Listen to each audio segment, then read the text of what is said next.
Hi, this is Sarit Switzer, and welcome to the It Is Taught podcast, a podcast devoted to the teachings of Rabbi Shneur Zalman of Liadi as recorded in his most famous work, the Tanya.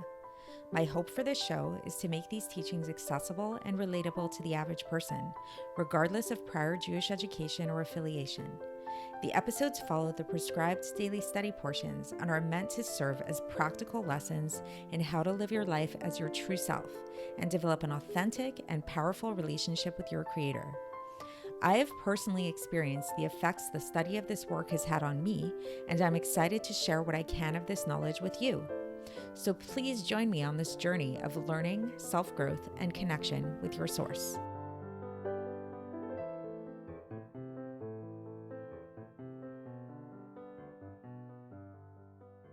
Hi, and welcome to the It Is Taught podcast. This is episode 399 for the second of Teves in a regular year.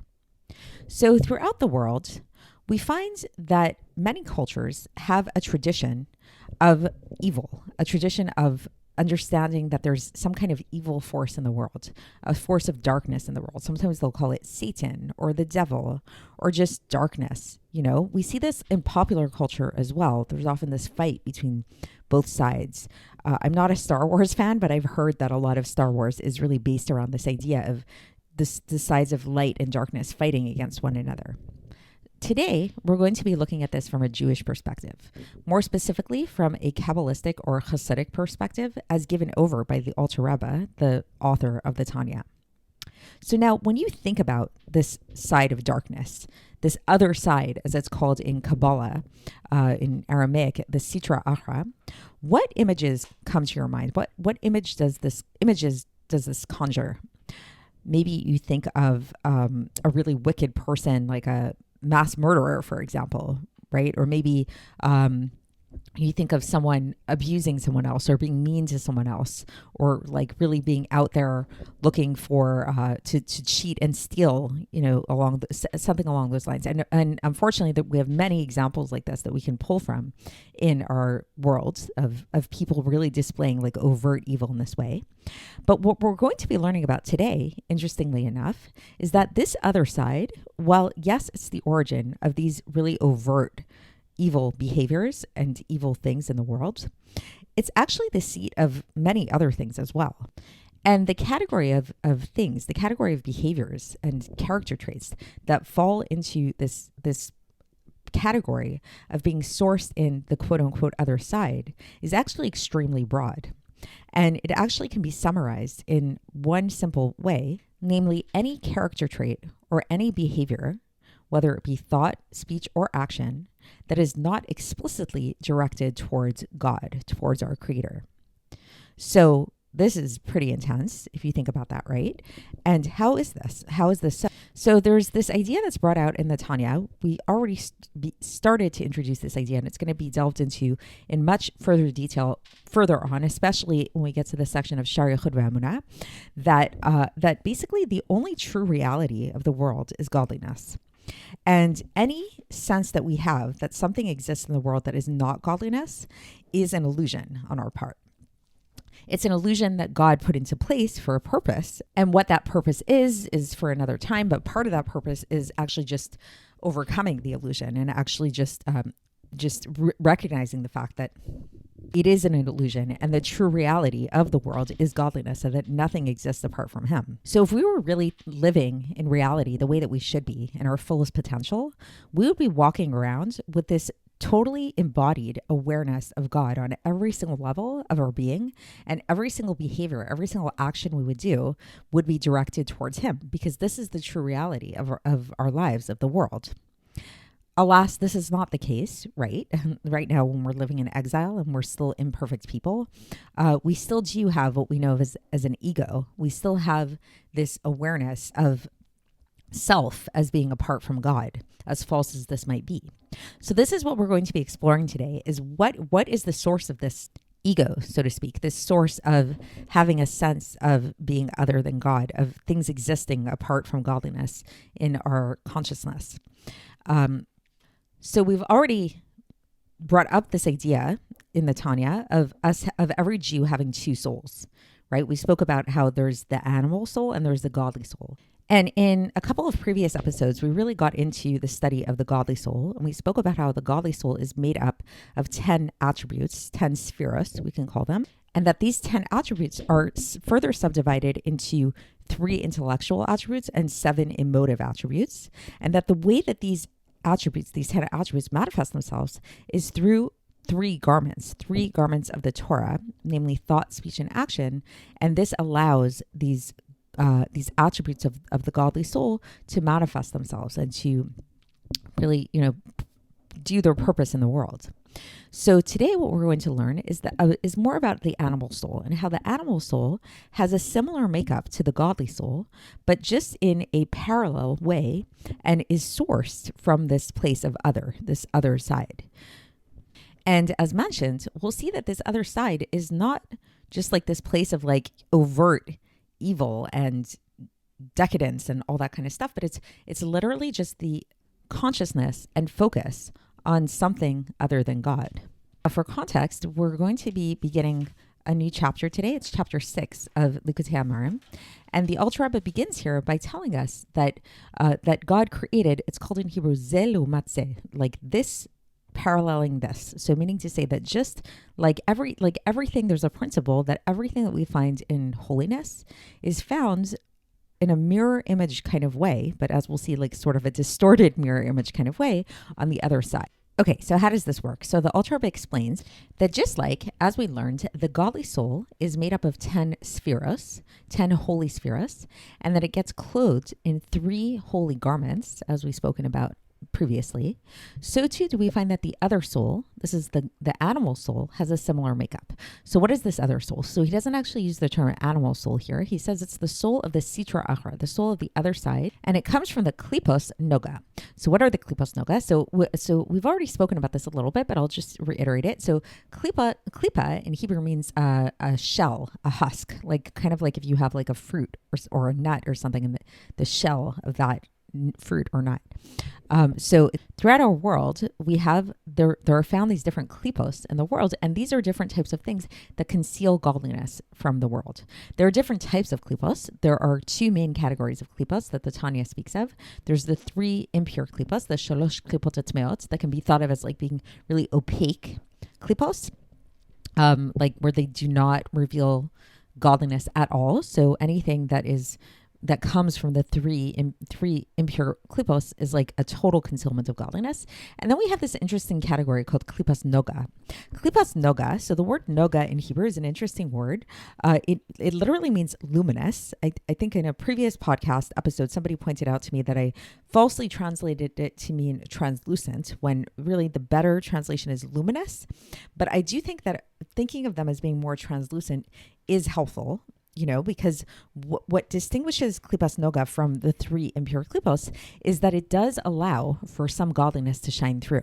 It doesn't conceal godliness to the same extent, because while it does conceal godliness, it has the potential to switch. It has the potential to reveal godliness or conceal godliness. It can go either way. So we're going to get into this further in the Tanya, but this is where a lot of the category of things in the world that are permissible to be used but are not overtly holy, so they can be transformed into holiness. So like a computer, for example, it can be used for negative things or it can be used for positive things. So a computer would be something that would fall into that category of being from klipos noga. So now, interestingly, this animal soul of a Jew comes from these klipos noga. It comes from this level of the klipos noga, which means that it's not holiness per se, because it doesn't, it's not like the godly soul that is sourced in God himself, but yet it is, because it's not the 3 impure klipos, it's klipos noga, it can go either way. And we're going to explore this a lot further. But for the purposes of today, the focus is on the word klipa. The focus is on the word husk, that it does conceal godliness. And this soul, this other soul, this animal soul, which comes from the sitra achra and which comes from klipos noga, it is vested within the blood of man. It's vested within our blood. And just like the godly soul is made up of 10 spheros, this other soul, this animal soul, is also made up of 10 parts. But in this case, instead of calling them 10 spheros, they're called 10 crowns of impurity, or kitrin de mesavota in Aramaic Kabbalistic literature. And just as in the godly soul, in the map of the godly soul, there was that subdivision between, 3 intellectual attributes and 7 emotive attributes. So too here we find the same division. But first, the Alter Rebbe starts with the 7, and then he goes to the 3. Perhaps, I'm wondering, this is kind of like my little commentary, perhaps because one of the core differences between the godly soul and the animal soul is the godly soul is more intellectually based in function. It's sort of like a mind over matter kind of state of being, versus the animal soul is more emotion based. It's more based on what feels good for me, kind of thing. So in any event, so the animal soul is made up of 7 midos, just like the godly soul is made up of 7 midos. But in the case of the animal soul, these midos, these emotive traits are called evil midos, negative midos. So they're midot ra'ot in Hebrew. And their source comes from the 4 negative elements that we spoke about above. So if you go back to a previous episode, we spoke about how there's 4 negative elements. There's the element of fire, there's the element of air, there's the element of water, and there's the element of earth. And all negative character traits come from one of those elements. So these negative elements, another thing that they give birth to is these 7 character traits, which makes sense when you think about it. Like, let's say the element of fire we spoke about gives birth to anger. So that's a negative character trait. The element of water gives birth to indulgence, which is another negative character trait, and so forth. So all of our negative character traits, which can be basically put into this category of 7, basically the 7 general categories, are all sourced in these 4 elements. And now, so now where do these emotive midos come from? They actually also come from the mind. I just mentioned previously that one thing that distinguishes the godly soul is this like mind over matter kind of thing. Nevertheless, even within the animal soul, even if it's a much more emotionally based kind of place, even still the emotions in the animal soul still are born from the intellect. So anything that we feel, basically this is kind of like a very cognitive behavioral kind of like model that we can parallel to in psychology, is like that our thoughts create our feelings. So similarly here too, the animal soul, just like it has feelings, it has 7 emotive character traits. It also has intellectual character traits. And these 3 intellectual character traits, which are also called chokhmah bina das, they give birth to these emotions. Because we know that there's a connection between the emotions and the intellect. And the Alter Rebbe gives an example of this, of how the emotions are connected to the intellect. He says, like, for an example, let's say you look at a small child. What is a small child like? It's like the famous example, if you buy a toddler a really expensive toy at the store, right? The latest toy. And what do they end up doing? They end up playing with the box and ignoring the toy. So it's like, because the child's mind is so small, so too what it is that they like is going to be small too. They're not going to have the best power of judgment, of discernment in terms of the value of things. Like, also another example is like if you put $100 bill in front of a child and then you put a huge piece of cake in front of the child, which one are they going to go to? Probably the cake, even though the $100 bill could buy lots of cake, right? So also we see that children can also get very angry about really small things. So there's a pettiness that we find in children, and they can also become very proud of themselves for really small things. And so too, many different things that we see that the extent of a child's midos is going to be very small. Like their emotional range, we can say, is going to be very small compared to an adult or somebody who's more further developed. Unfortunately, sometimes you see adults who never really pass that stage of development. So they also kind of have a very small emotional range, but hopefully someone who's a more developed person, the more developed a person is intellectually, the more emotionally developed they can be at the same time. Now, the Alter Rebbe explains, it speaks a little bit about the garments of the animal soul. So just like we spoke about again, that the godly soul has garments that it wears, the garments of thought, speech, and action, namely in the different ways that we relate to Torah and mitzvahs. So too does the animal soul have garments that it wears. And these garments are also thought, speech, and action, but they're not the thought, speech, and action of the Torah, but rather they're called Levushay Mesa'avu, if I'm pronouncing that correctly. It means impure garments. So it's like garments that are impure. It's not garments of Torah. And This is the impure thoughts, impure speech, or impure action that a person is engaged in when their animal soul is ruling, when their animal soul is activated. Okay, so now what do we mean by these impure actions, these impure thoughts, impure speech, impure deeds? So this is where it gets really intense, where it's not necessarily the serial killer, not necessarily the guy embezzling a ton of money, but it's actually all actions that we can do here on earth that are put under the category of what's described in Eicha, chapter 1, verse 14, Hakol hevel u're'ut ruach, anything that is vain and an affliction of the spirit, which basically means empty thoughts. And what do we mean by empty thoughts? This means basically any kind of speech or thoughts that are not for God and are not for the purpose of God's will and for serving God. And this is the meaning of the term sitra achra, other side. It means other side. It doesn't say side of murder and God forbid, or embezzlement or something like that. It's just other. It's the side of other than what? Other than holiness. So now, how does this work exactly? So to explain this, the Alter Rebbe actually takes us back to looking at the side of holiness and explaining what this side of holiness is and how it works. So in this side of holiness, the basic way to understand it is that this is the place where the holiness of God dwells. And God, since God is truth and the true reality, thus the only place that God can really dwell in a true way is in a place that is totally nullified to him. So for example, angels have no ego of their own. They're totally nullified to God. So God's holiness dwells within them. And so too within us Jews down here, we all have, even if we're not expressing it at every moment, we all have this potential to sacrifice our lives for God, to have this sense of subservience to God, this sense of nullification towards God, which the Alter Rebbe is going to talk about further at length later in the Tanya. But since we all have this potential, then God can dwell within us as well. And that's how God dwells within our godly souls. And this is the idea of when we're involved in Torah study, which we spoke about in yesterday's episode, even one person who's sitting and being involved in Torah study, then the Shekhinah dwells on that person. And if there are 10 Jews who gather together, then the Shekhinah rests in a more eternal kind of way, as explained as taught in the Gemara in Masechet Sanhedrin, page 39a.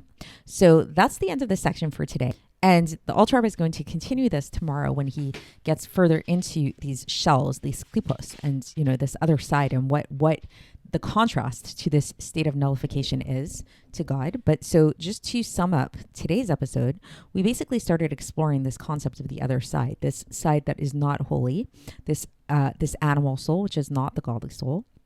And we spoke about how it's made up of 10 attributes, just like the godly soul is made up of 10 attributes, which are also subdivided into 3 and 7, and also wear garments of thought, speech, and action, just like the godly soul wears garments of thought, speech, and action.